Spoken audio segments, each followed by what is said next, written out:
প্রিয় দর্শক, কালের কণ্ঠর মালিক কি বলে আজকে এখন এই কথাগুলা শুনেন।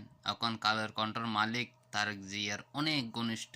বিদেশে বসে একজন নেতা যিনি সাজাপ্রাপ্ত তিনি ভিডিওতে সারা বাংলাদেশে মিটিং করবে, এটা তো হতে পারে না।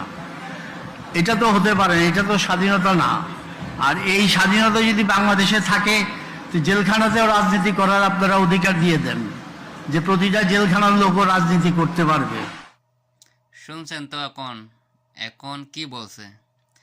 এখন যারা আওয়ামী লীগ আমলে, যারা আওয়ামী লীগের সময়ে খুব বেশি বিএনপিকে গালাগালি করছে, যেগুলা বিএনপিকে নিয়ে মারামারি কাড়াকাড়ি বিএনপিকে দাঁড়াতে দেয় নাই, এখন এইগুলাই হচ্ছে বিএনপির আসল যোদ্ধা, বিএনপির সমর্থক।